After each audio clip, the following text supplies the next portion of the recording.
School board orders a dress code. We're enacting a new dress code after a trans teacher with giant fake breasts sparks protests. This is literally a story that we are dealing with. Now, you might say, well, how big were they? They were enormous to the point where, and we're going to get into it, where it's a shop teacher. This is a shop teacher. So this is a dude with big, gigantic, whatever they are, prosthetic breasts. And in one of the photos, he's going to do a cut on a piece of wood with a miter saw. And I was like, oh, don't get those things too close to the saw. That can't work out. I mean, they're rubber, right? That's not going to work out well. Let's jump on in. What's up with the dress code? Is this how we're handling things now?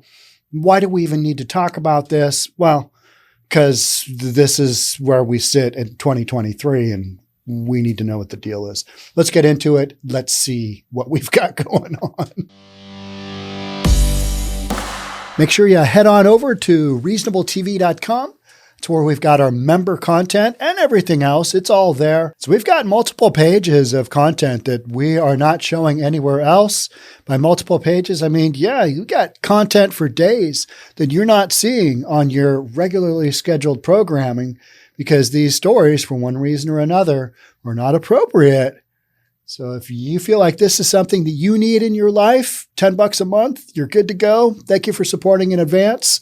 Back to our regular scheduled program. Just so ridiculous. All right. I'm not even going to play the video that's associated with this. And this dude did some skydiving with some some other celebrity. So this is a photo here.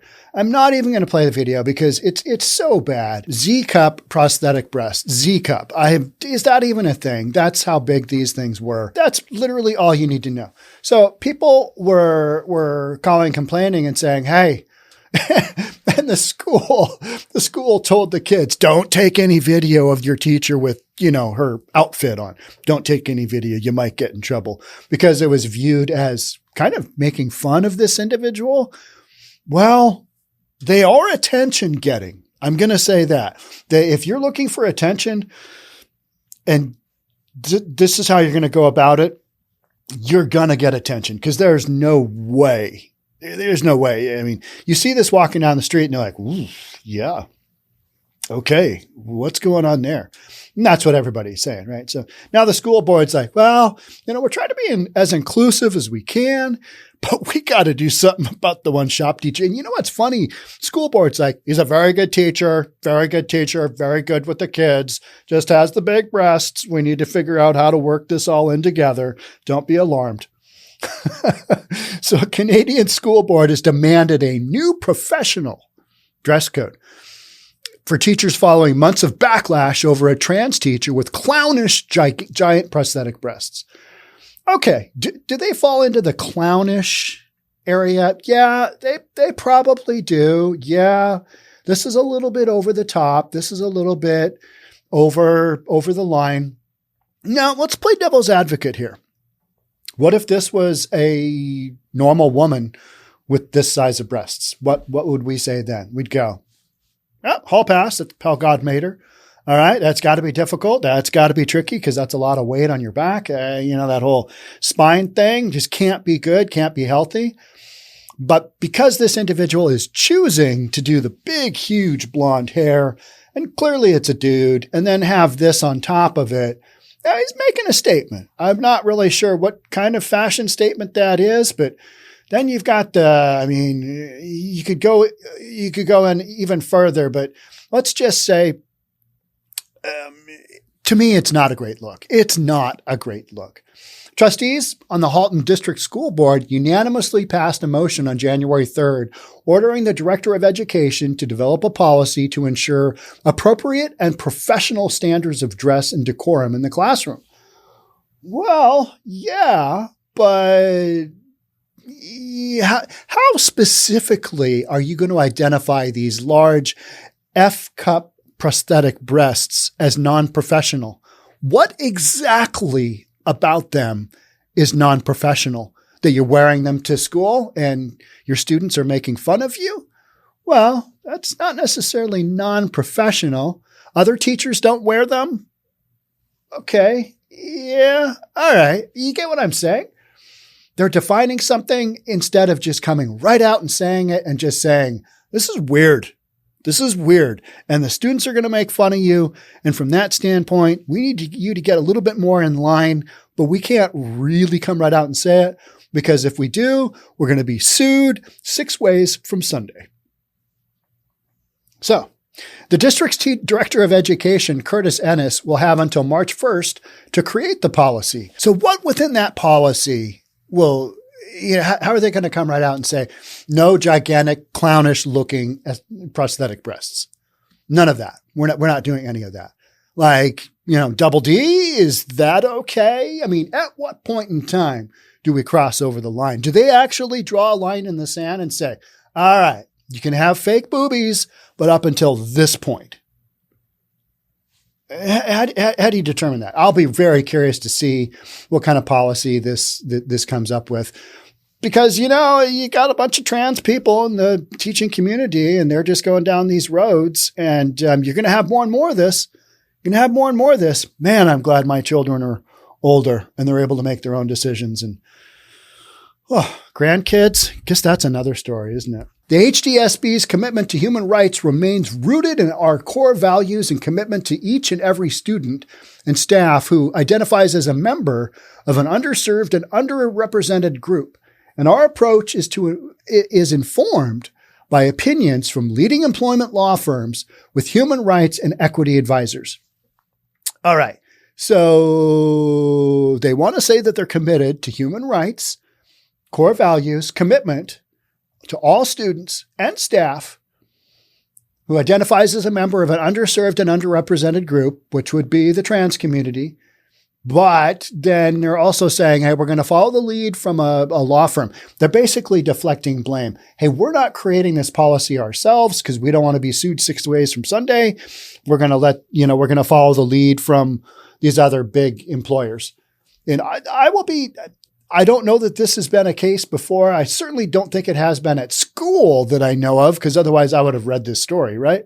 And I didn't really read this story first time round because it's just like, for lack of a better word, it's like a freak show, and it's like, you feel sorry for this individual.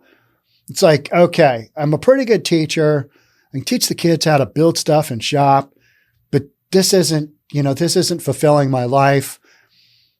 Somehow they get the idea of gigantic appendage out in front of them.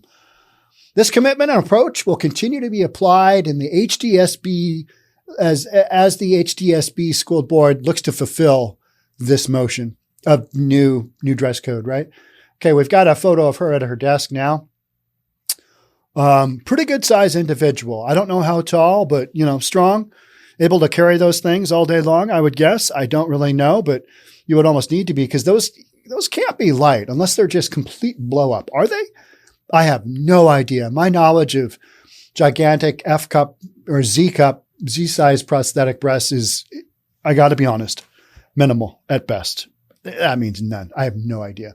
Photos of the Oakville Trafalgar High School teacher, identified as Kayla Lemieux by local media, went viral in September and swiftly garnered global attention.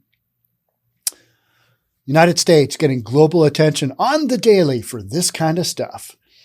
These snaps taken by students show the blonde educator wearing tight clothing that emphasizes her gigantic Z-cup prosthetic breasts while teaching in the classroom. Huge nipples can also be seen protruding from her fake balloon-like bust. Okay.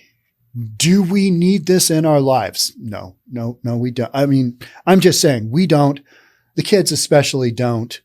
If this is your natural figure, that is one thing. That's the way God made you. But if you're bringing this to the table as an additional look, all right. So then the question comes down to, how's the board going to word this?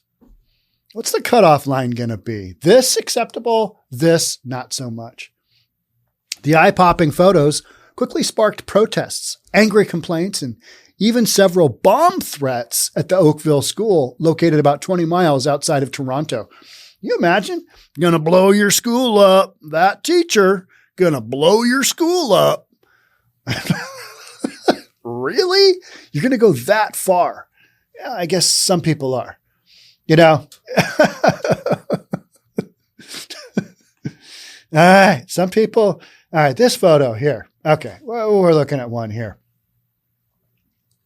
Got to be honest. Not a good look. This is not a good look. I mean, what are people thinking? That's the bottom line here, right?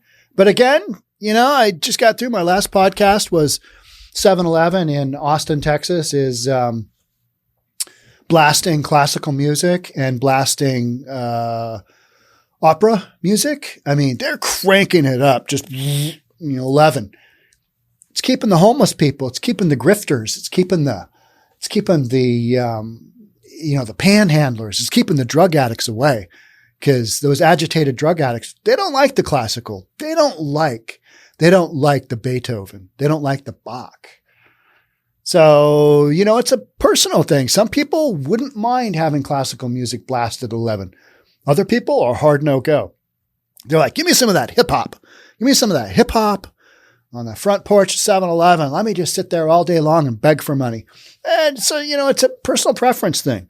So some groups like this, but I think we can all agree that maybe students shouldn't be subjected to this kind of thing. They've got enough going on.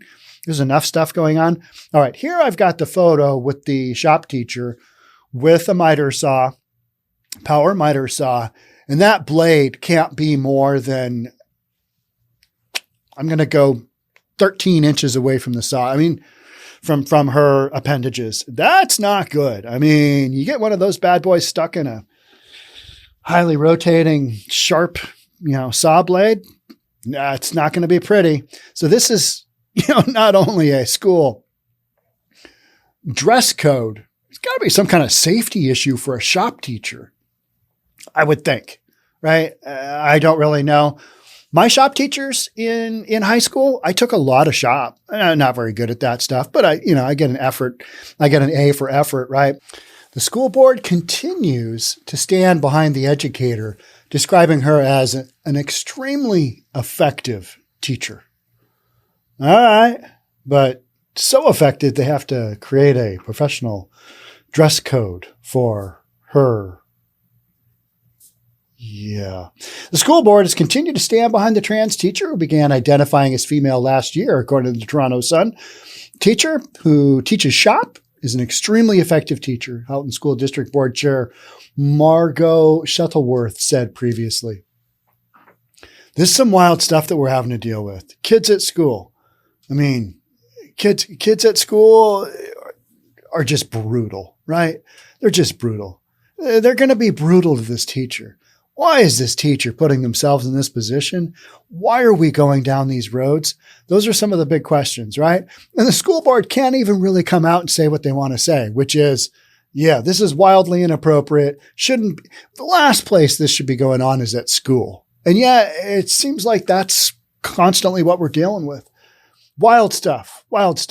When this school board dress code, the more professional school board dress code comes out, I'll cover it for you right here on News for Reasonable People, because this is the stuff that we need to know what's going on. I think we've kind of unfollowed what's going on at school to the point where nobody really knows what's going on except actual, parents of teachers who are just like right on it. And even they didn't really know what was going on until they started seeing, the stuff during the pandemic of, oh, okay, here's what you're learning. What? You're learning what? What is going on? I think a lot of stuff kind of got snuck under the radar as far as education goes. Parents are waking up to it. You got stuff like this going on. We need a more professional dress code. Well, probably need a lot more than that, but I'll start with that. That's it for me. Thanks so much for being here. I'll catch up with you in the next one. Bye for now.